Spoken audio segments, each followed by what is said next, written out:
Welcome back. We are going to take a look at factoring polynomials into linear factors today. So grab your notebook, let's write these down. First example, 6x to the third minus 4x squared minus 32x. Okay, so we take a look at those three terms and we see that they have both a 2 and x squared in common. Or I'm sorry, just an x in common, so 2x. And what that leaves us with is 3x squared minus 2x minus 16.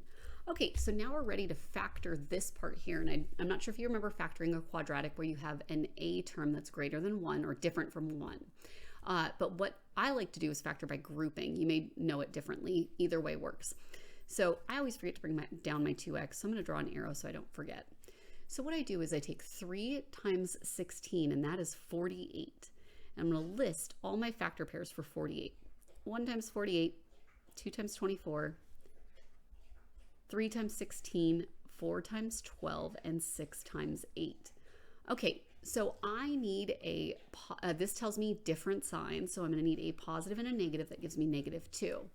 Well, if I do +6 and -8, that would give me a -2. So I'm going to go ahead and expand this out by saying 3x squared plus 6x minus 8x minus 16. So I just use these two terms to expand that out. Now I'm going to factor this by grouping, and remember grouping is like this. I'm going to get rid of, or I'm going to not include that center because I'm just going to be bringing that down. Looking at this, I get 3x, and that leaves me with x plus 2 minus, and from here I can take out an 8, and that leaves me with x, and do not just bring down this minus because it needs to be a +2. Do these things match exactly? Yes. Now if you had brought down that negative, you'd have a -2 and they would not match, but that's because a -8 times a +2 is a -16. You don't want to do a -8 times a -2. Be very careful. I see that mistake all the time.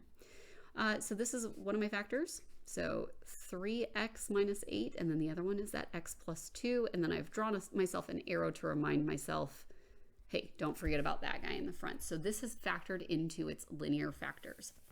Let's go ahead and try and do this one. Again, this is going to be factoring by grouping. So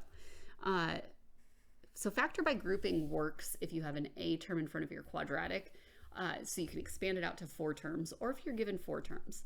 Now, if you're given x to the third 4 terms, it's not always going to work by factoring by grouping, and that's what this unit is about, but it's always worth checking first to see if it is. So looking at these guys, I can take out an x squared, and that's going to leave me with 3x minus 2. Bring down my sign, my minus, and again, don't make this mistake. You're going to want to factor out a negative. So looking at this, 48. Well, if I take out a 16 here, that would leave me with 3x minus 2. And so don't just bring down that plus sign here. You want to make sure that, because a negative times a negative would give you that +32. Okay, so now this is one of our terms here.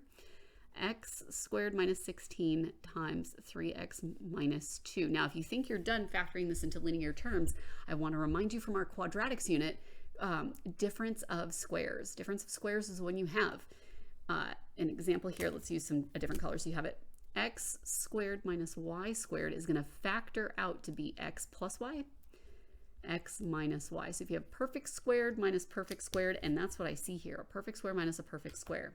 So this guy factors to be x plus 4, x minus 4, 3x minus 2. And so there we have just factored this into our linear factors. Hope this helps, and we will see you next time.